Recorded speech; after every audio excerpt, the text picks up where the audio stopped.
Welcome to our channel. మనతో ఈరోజు ప్రశ్నశాస్త్రానికి సంబంధించిన కుమారస్వామి గారు ఉన్నారు. నమస్కారం గురువుగారు. నమస్కారం.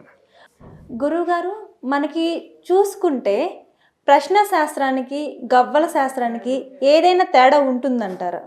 సో ఈ పర్టికులర్ ప్రిడిక్షన్ అంటే అస్ట్రాలజీ కానివ్వండి, హోరాశాస్త్రం కానివ్వండి, గవ్వల శాస్త్రం కానివ్వండి, సమయశాస్త్రం కానివ్వండి, ఎన్నో రకాలు ఉన్నాయి ఇందులో వేసుకున్నట్టు. ఇంచుమించు అందరూ ఎవరు ఒక్కొక్కరు ఒక్కొక్క పద్ధతిని పాటిస్తారు. నేను మీకు చెప్పినట్టు గవ్వల శాస్త్రం ప్రశ్నశాస్త్రం ఆర్ నియర్లీ సేమ్ అండి. హొరోస్కోప్ లేదన్న వాళ్ళు, మేము చెప్పలేమన్న వాళ్ళు మోస్ట్లీ అప్రోచ్ అవుతారు.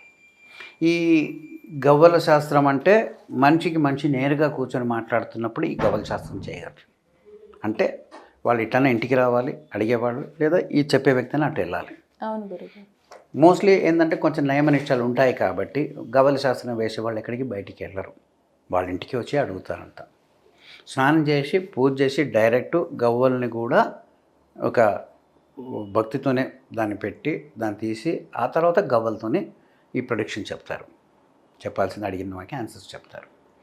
ఇప్పుడు సపోజ్ బయటికి వచ్చేసారు, బట్ స్టిల్ ఆ రోజు ప్లానటరీ పొజిషన్స్ అవన్నీ మనసులో ఉంటుంది కాబట్టి ఎవరైనా మొబైల్లో అడిగారండి, హెల్త్ బాగలేదు సడన్గా ఇట్లా అయిపోయారని చెప్పారని, అప్పుడు ఈయన అటుపోయే వాళ్ళు అటు పోవటం కానీ అడిగే వాళ్ళు ఇటు రావటం కానీ జరగకపోవచ్చు.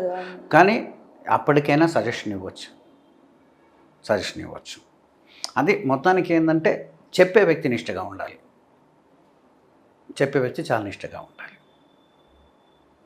ప్రిఫరబుల్లీ ఆయన తిని ఉండకపోతే ది బెస్ట్, లేదు లేట్ అయింది ఆఫ్టర్నూన్ ఇప్పుడు తిని ఉంటారు, బట్ స్టిల్ ఏంటంటే ఒక ఈ పద్ధతి ఉంటుంది కదా, సాత్వికమైన ఫుడ్ అన్నది అందువరకు ఉంటే ఇట్ ఈస్ ఇది పాటించగలిగితే చెప్పేవాళ్ళు, వినేవాళ్ళు కూడా పాటిస్తే సూపర్, లేదా కుదరదు చెప్పేవాళ్ళు అయితే ఖచ్చితంగా ఈ పాటించాలి, నిష్ఠతోనే ఉండాలి. ఈ గవ్వల శాస్త్రానికి మనం చెప్పుకునే ప్రశ్న శాస్త్రానికి కేరళలో ఇక్కడ మన దగ్గర చూసుకుంటే ఏదైనా తేడాలు ఉన్నాయా గురువుగారు? కేరళలో అమ్మ కొంచెం తాంత్రిక పూజలు వేరే ఉంటాయి. పూజల్లో మంత్రాలు బయట వినిపించవు. తర్వాత టైమింగ్స్ అన్నది ఉంటుంది, పూజకు టైమింగ్స్ అని ఉంటుంది, ఒక ప్రాసెస్ ఉంటుంది, ఒక మోడల్స్ ఉంటుంది, ముద్రలు ఉంటుంది, ఇలా ఉంటుంది ఇలా ఉంటుంది ఇలా. సో ఎన్నో ముద్రలు ఉంటాయి. అమ్మవారికి ఒక పద్ధతులు, విష్ణుకో పద్ధతులు, శివుడికో పద్ధతులు. మంత్రాలు బయట వినిపించవు. సో ఆ పద్ధతి అంటే ఇప్పుడు ప్రశ్నశాస్త్రం ఇక్కడ ఎలా చూస్తారో తెలియదు, కానీ మా కేరళలో మాత్రం ఈ పద్ధతి చూస్తారంటే ఈ ప్రశ్న ఎవరైతే చెప్తారో వాళ్ళు ఒక నిష్టగా ఒక పద్ధతిగా అట్లా ఉంటుంది. ఆ సిస్టమ్ ఉంటుంది. మోస్ట్లీ ఎక్కడైనా సిస్టమ్స్ ఏమే ఉంటుంది, బట్ నాకు తెలిసింది అదే పద్ధతి కాబట్టి ఆ పద్ధతిలోనే నేను కంటిన్యూ చేస్తున్నాను. ఓకే గురువు. మరి కేరళలో ఇట్లా ముద్దరులతో వీటితో చెప్పారన్నారు, మరి ఇక్కడ మనకి ఎట్లా చెప్తారండి? నేను రెండు పద్ధతులు ఉన్నాయమ్మా. మనం ఇక్కడ లోకల్గా చేసేది, తమిళనాడులో చేసేది, కర్ణాటకలో ఆల్మోస్ట్ సేమ్. ఓన్లీ కేరళలోనే తాంత్రిక పద్ధతి, ఆ పద్ధతి కొంచెం పూజలో వేరుంటుంది. అక్కడ మంత్రోచ్చారణ బయటికి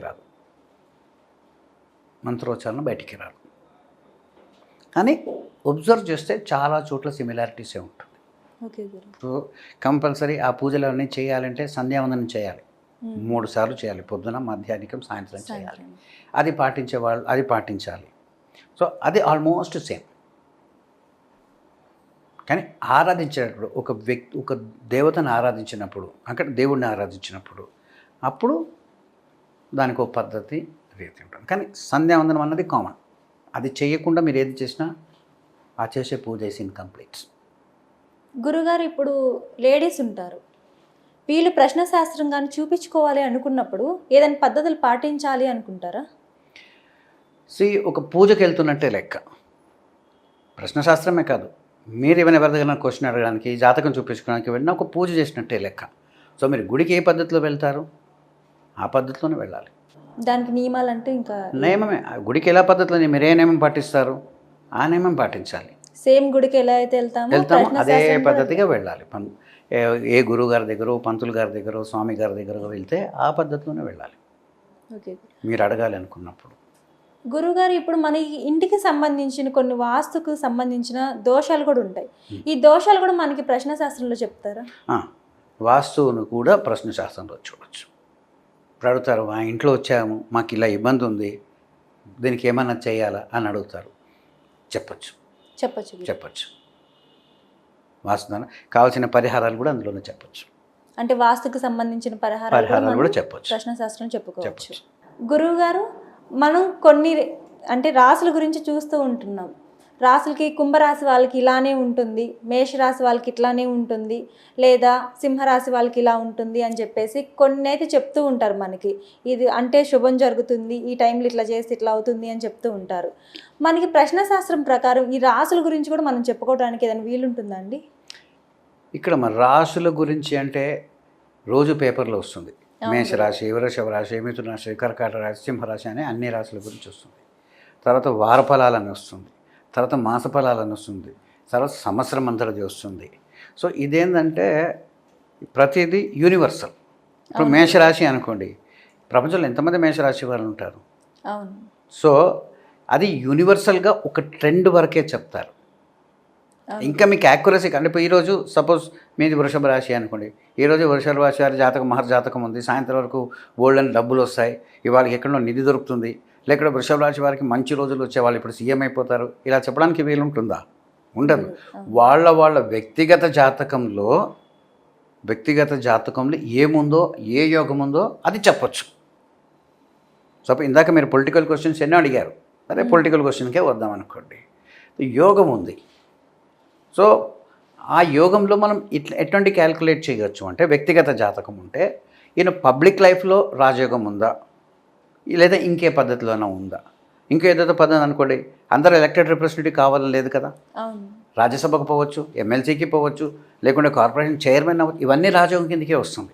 అయితే ఈ చేసే ప్రయత్నం ఫలిస్తుందా లేదా మరి వ్యక్తిగత జాతకాల్లో ఉంటుంది. సంవత్సరం సివిల్ సర్వీస్ రాస్తున్నాను, ఇబ్బందిగా ఉంది. ఇందులో ఏంటంటే డిస్కరేజ్మెంట్ కాకుండా ఇప్పుడు ఒకరు చాలా ఆశతో అడుగుతున్నారు. సో సపోజ్ మీరు ఒక రోజు ఒక 5 అవర్స్ 10 అవర్స్ మీరు చదవాలి అనుకోండి, మీ యోగం బాగుంది, కంపల్సరీ ఫలిస్తుంది. కొంచెం ఇబ్బందికరంగా ఉందంటే మీరు ఇంకా ఎక్కువ కష్టపడాలి. ఇద్దరు వ్యక్తులు ఒకరికి విపరీతమైన కష్టం చేస్తే ఒక రిజల్ట్ వస్తుంది, ఒకరికి నామినల్గా చేస్తే ఇదే యోగం డిఫరెన్స్ అంటే. కాకపోతే ఈ మ్యాటర్లోనే పట్టుదల, విల్ పవర్ ఇటువంటివన్నీ జరగాలి. సో ఈ చంద్రబలం ఎంత ఉందో చూస్తాం. సో ఒకవేళ కనుక యోగం అటు ఇటు ఉన్నా సరే, చంద్రబలం బాగుంది, గురుబలం బాగుంది, సో పాజిటివ్ రిజల్ట్ వస్తుంది. అంటే ఆ మనిషి దానికి స్ట్రెయిన్ కూడా అవుతాడు. గురుగారు, ఇంకోటి ఏంటి అంటే మన పేర్లకి స్టార్ట్ అయ్యే లెటర్స్ ఉంటాయి కదా, ఆ లెటర్ని బట్టి మన జాతకం అనేది చెప్తున్నారు చాలా వరకు. ఇప్పుడు అందరికీ అంటే వి అనే లెటర్ చాలా మందికి ఉంటుంది, అందరికీ జాతకం ఒకేలాగా ఉంటుందా? అంటే దీన్ని అంటే ఎవరిదో నేను కాంట్రడిక్ట్ చేస్తున్నాను అన్నట్టు కాదండి. సపోజ్ రోజ్ ఫ్లవర్ నచ్చలేదని లిల్లీ అని పెట్టుకుంది అనుకోండి, క్యారెక్టర్ ఏమైనా చేంజ్ అవుతుందా? అవదు గురు. సో ఇదేంటంటే న్యూమరాలజీలో ఒక భాగం. అంటే మీ పేరు 5 లెటర్స్లో వస్తుందా, 9 లెటర్స్ వస్తుందా, అట్లా ఏదో మార్చుకుంటారు, అది న్యూమరాలజీ కిందకి వస్తుంది అంతే. చాలామంది పేరు మార్చుకొని పెళ్లి చేసుకుంటారు. అవును గురువు. మా హొరోస్కోప్ అంతా సేమే. సో దాని యాక్యురసీ ఎవరి ఎక్స్పీరియన్స్ వాళ్ళది. సో దాని గురించి పెద్దగా చెప్పలేం, కానీ హొరోస్కోప్ ఇస్ హొరోస్కోప్, న్యూమరాలజీ దేని ప్లేస్ దానికి ఉంటుంది. చాలా చక్కగా వివరించారు గురువుగారు, ధన్యవాదాలు. నమస్కారం.